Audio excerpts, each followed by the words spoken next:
तो चलिए exam 20th को है तो जल्दी से देखें कि चैप्टर नंबर जो 5 है EM वेव्स उसमें से क्या क्या इंपॉर्टेंट है।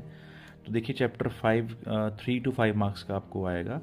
इसमें सबसे पहला आर्टिकल जो है वो डिस्प्लेसमेंट करंट है। अगर आपको ये नहीं आता तो इसके हर तरह के क्वेश्चन आप कर लीजिए। NCERT क्वेश्चन खास करके अगर दिए हैं तो वो कर लीजिए।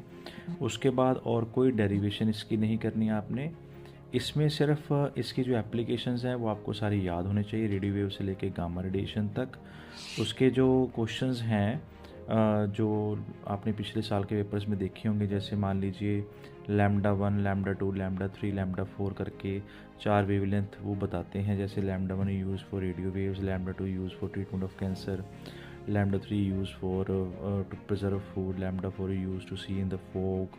तो इस तरह की अगर आपको एप्लीकेशन याद हैं तो लैम्डा को अरेंज करना, increasing order of frequency, wavelength, इस तरह से क्वेश्चन आ जाते हैं और बड़े कॉमन ही क्वेश्चन है। इसका ना एक न्यूमेरिकल भी है जिसमें इलेक्ट्रिक फील्ड की इक्वेशन दी गई है तो मैग्नेटिक फील्ड की इक्वेशन निकालनी है। तो रेयर चांसेस ऐसे न्यूमेरिकल आते हैं, तो जिन बच्चों की अच्छी प्रिपरेशन है तो वो न्यूमेरिकल ट्राई कर लें, ठीक है, जिसमें इलेक्ट्रिक फील्ड का साइन की फॉर्म में इक्वेशन दी होती है, अपने मैग्नेटिक फील्ड की इक्वेशन निकालनी होती है।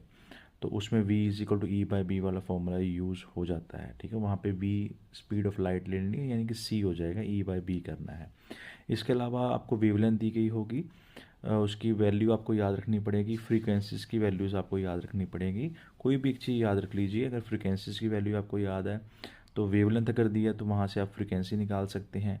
तो वेवलेंथ अगर आपको कोई याद है या फ्रीक्वेंसी आपको याद है तो आपको यूजेस सारे याद होने चाहिए, तभी आपको पता चलेगा भी किस वेवलेंथ की वो बात कर रहा है। इसके अलावा हिस्ट्री ऑफ EM वेव वो करने की ज़रूरत नहीं है, या हेल्महोल्ट्ज़ एक्सपेरिमेंट है, ये कुछ भी करने की ज़रूरत नहीं है।